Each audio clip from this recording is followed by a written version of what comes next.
हर हर महादेव। आज की इस धार्मिक यात्रा में हम आ गए हैं जिला कुल्लू में स्थित बजौरा में स्थित श्री श्री महाकालेश्वर बालाजी के मंदिर में।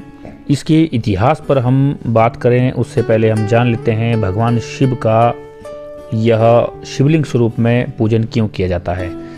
देवों के देव महादेव शंकर भगवान से जुड़ी जो सबसे खास बात है वह यह है कि केवल शिव ही हैं जिन्हें मूर्ति और निराकार लिंग दोनों रूप में पूजा जाता है। आज हम आपको शिवलिंग से जुड़ी कुछ खास बातों के बारे में बताएंगे। देश भर में शिव के 12 ज्योतिर्लिंग स्थापित हैं और इनकी पूजा की जाती है। मान्यता है कि शिवलिंग की पूजा समस्त ब्रह्मांड की पूजा के बराबर मानी जाती है, क्योंकि शिव ही समस्त जगत के मूल स्वरूप हैं। शिवलिंग के शाब्दिक अर्थ की बात की जाए तो शिव का अर्थ होता है परम कल्याणकारी और लिंग का अर्थ होता है सृजन। संस्कृत में लिंग का अर्थ चिन्ह भी होता है। इस तरह से शिवलिंग का अर्थ हुआ शिव का प्रतीक। भगवान शिव को देव और आदिदेव भी कहा जाता है, जिसका अर्थ यह है कि भगवान शिव का कोई स्वरूप ना होना, अर्थात वे अनंत काल से सृजन के प्रतीक हैं। भगवान शिव प्रतीक हैं आत्मा के, जिनके विलय के बाद इंसान परब्रह्मा को प्राप्त कर लेता है। शिवलिंग के संदर्भ में स्कंद पुराण में आकाश को भी लिंग स्वरूप माना गया है। शिवलिंग वातावरण सहित घूमती हुई पृथ्वी तथा समस्त अनंत ब्रह्मांड की धुरी है। शिवलिंग का अर्थ अनंत भी है, जिसका मतलब है कि इसका कोई अंत नहीं है और ना ही इसका कोई प्रारंभ है। वायु पुराण के अनुसार प्रलय काल में प्रत्येक महायुग के पश्चात समस्त संसार इसी शिवलिंग में मिल जाता है और फिर संसार इसी शिवलिंग से सृजन करता है। इसलिए विश्व की संपूर्ण ऊर्जा का प्रतीक शिवलिंग को ही माना गया है। लिंग शिव का ही निराकार रूप है। मूर्ति रूप में शिव की ही भगवान शंकर के रूप में पूजा की जाती है। शिवलिंग का इतिहास कई हजार वर्षों पुराना है। आदिकाल से शिव के लिंग की पूजा प्रचलित है। सभी देव देवताओं में शिव ही एकमात्र भगवान हैं जिनके लिंग स्वरूप की आराधना की जाती है। इस संदर्भ में भिन्न भिन्न प्रकार की कथाएं और मान्यताएं हैं। कहा जाता है कि समुद्र मंथन के समय विष समाप्त करने के लिए शिव ने सारा विष अपने कंठ में रख लिया था। शिव का कंठ विष पीकर नीले रंग का हो गया था, तभी से इन्हें नीलकंठ भी कहा जाने लगा। लेकिन विष ग्रहण करने के कारण भगवान शिव के शरीर का दाह बढ़ गया। इस दाह के शमन के लिए शिवलिंग पर जल चढ़ाने की परंपरा प्रारंभ हुई, जो आज भी चली आ रही है। शिवलिंग को भगवान शिव का प्रतीक मानकर पूजा जाता है। इसकी पूजा विधि विधान से की जाती है।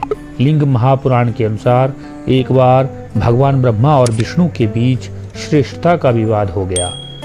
जब उनका विवाद बहुत अधिक बढ़ गया तब अग्नि की ज्वालाओं के साथ लिपटा हुआ लिंग भगवान ब्रह्मा और भगवान विष्णु के बीच आकर स्थापित हुआ। दोनों उस लिंग का रहस्य नहीं समझ पाए। इस रहस्य के बारे में विष्णु भगवान और ब्रह्मादेव ने हजारों वर्ष तक खोज की, फिर भी उन्हें उस लिंग का स्रोत नहीं मिल पाया। निराश होकर दोनों देव फिर से वहीं आ गए जहां उन्होंने लिंग को देखा था। वहां आने पर उन्हें ओम की ध्वनि सुनाई दी, जिसको सुनकर उन्हें अनुभव हुआ कि यह कोई शक्ति है और उस ओम के स्वर की आराधना करने लगे। भगवान ब्रह्मा और भगवान विष्णु की आराधना से प्रसन्न होकर उस लिंग से भगवान शिव प्रकट हुए और सद्बुद्धि का वरदान दिया। दोनों को वरदान देकर भगवान शिव चले गए और एक शिवलिंग के रूप में स्थापित हो गए।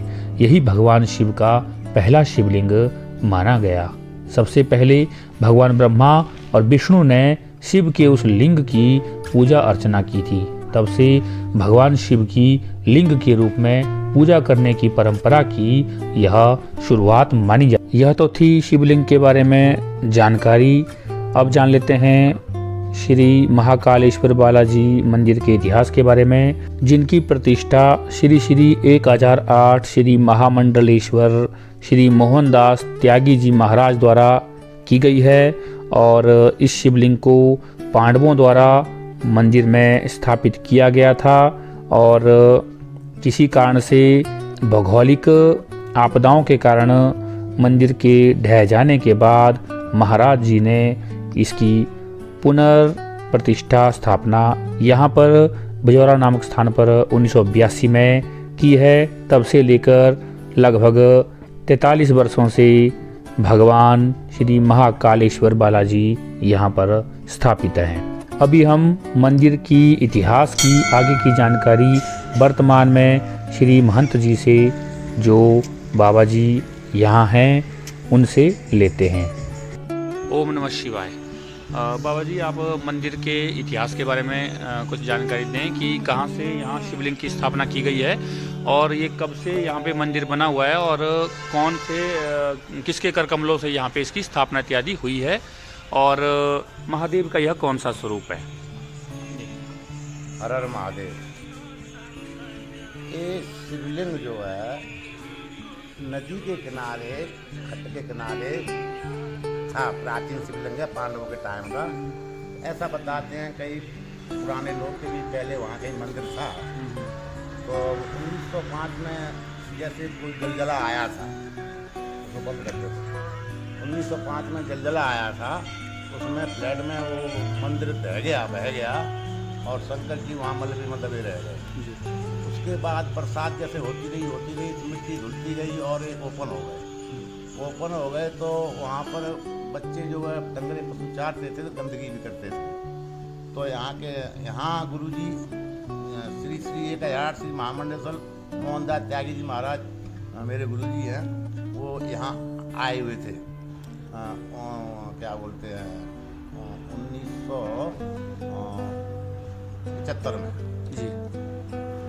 फिर यहाँ एक छोटी सी कुटिया बना के रहते थे जी। फिर गांव वाले कुछ बुजुर्ग लोग आए, उन्होंने कहा कि महाराज जी यहाँ शिवलिंग है, वहाँ लोग गंदगी करते हैं, तो क्यों ना पूछा जाए शंकर जी से, अगर आपने पूजा प्रतिष्ठा करानी है तो अगर बोलते हैं तो ले आते हैं जी। तो गांव वालों के साथ गुरुजी गए वहाँ और वहाँ प्रश्न डाला जी। तो शंकर जी बोलते हैं कि जाना है जी।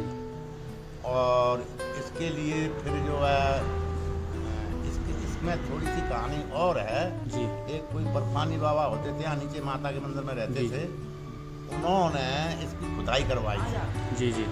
तो उन्होंने किसी लालच से खुदाई करवाई, किसी से कॉन्टेक्ट में थे वो जी। वो किसी को देने अंग्रेजों के चक्कर में, इटली के थे, कौन देश के थे जी जी। उन्होंने पता किया, बताते हैं 1.5 लाख रुपये जी। तो उन्होंने मजदूर लगाए थे, उन्होंने कोई 1500 रुपये लेबर को लगा के खुदाई में लगाया जी। तो चमत्कार ऐसा था कि जब दूसरे दिन जाते थे तो वो मिट्टी बिल्कुल बराबर मिलती थी जी। तो वो हार थक गए, उस टाइम 1500 रुपया बहुत होता था जी। फिर वो बंद कर दिया उन्होंने। फिर गांव वाले गुरु जी को लेके गए, फिर वहाँ प्रश्न डाला तो शंकर जी बोलते हैं जाना है जी। तो जाना है तो फिर मजदूर 2 लगाए, उन्होंने मिट्टी को निकाल दिया जी। उस समय 30 रुपये किसी आप जैसे सज्जन ने दे दिए। फिर जो है चैन कुप्पी मंगाई गई जी। चैन कुप्पी मंगाई तो चैन कुप्पी टूट गई जी, उससे नहीं निकली। फिर PWD की क्रेन मंगाई गई और उससे शंकर जी को विद जलेरी के निकाला गया। और नीचे उसमें तांबे की पत्तियाँ भी थी, स्थापना में नीचे रखी हुई जी जी। वो जंग लग गया था जी जी। फिर PWD वाले ट्रैक्टर में ही रख करके और यहाँ लाया गया जी इस जगह पर। तो यहाँ पर फिर मैंने जो नाम लिया गुरु जी का जी। उन्होंने यहाँ इसकी स्थापना कराई जी। तो सन 1982 में प्राण प्रतिष्ठा हुई जी। और बहुत बड़ा यज्ञ हुआ, उसमें कोई 10 कुंटल तिल का हवन ही बनाया गया जी जी जी। तब से यहाँ शंकर जी विराजमान। भगवान कौन से स्वरूप में यहाँ विराजमान है? इनका स्वरूप महाकालेश्वर है। महाकालेश्वर स्वरूप। हाँ, जैसे कि वहाँ नदी के किनारे थे तो नदी के किनारे महाकालेश्वरी होते हैं ना जी जी जी जी। तो इस करके गुरु जी ने यहाँ भी महाकालेश्वरी नाम रखा जी। गुरु जी के अकर कमलों द्वारा यहाँ स्थापना हुई हाँ जी जी। तो तब से यहाँ पूजा प्रतिष्ठा और जो है शिवरात्रि समारोह वगैरह सब चला हुआ है जी जी। बहुत बहुत धन्यवाद। जय ओम नमः शिवाय। ओम नमः शिवाय। हर हर महादेव। जय श्री राम। जय गुरु महाराज। तो अभी हमने सुना भगवान श्री महाकालेश्वर बालाजी अर्थात भगवान शिव की स्थापना, प्रतिष्ठा इत्यादि की जानकारी जो हमने गुरुदेव जी महाराज के श्रीमुख से सुनी। उम्मीद है आज की इस यात्रा में आप लोगों ने भगवान शिव के दर्शन हमारे साथ किए होंगे और साथ ही आपने एक दिव्य सी अलौकिक आनंद और शांति का अनुभव भी प्राप्त किया होगा। इसी प्रकार की वीडियो को देखने के लिए आप हमारे चैनल इजी ज्ञान के साथ जरूर जुड़ें तथा बेल आइकन को ऑल पर जरूर सेलेक्ट करें, ताकि जैसे हम नई वीडियो को अपलोड करते हैं आप तक हमारी वीडियो की नोटिफिकेशन सबसे पहले पहुंच सके। इसी के साथ वीडियो में अंत तक बने रहने के लिए आप सबका हार्दिक धन्यवाद। नमामि शमीशान निर्वाण रूपम विभुम व्यापकम ब्रह्मावेद स्वरूपम निजम निर्गुणम निर्विकल्पम निरीहम चिदाकाशमाकाशवासम भजेहम। इसी के साथ हर हर महादेव। मिलते हैं किसी दूसरी वीडियो में, तब तक के लिए नमस्कार। आपका दिन शुभ हो, मंगलमय हो। हर हर महादेव।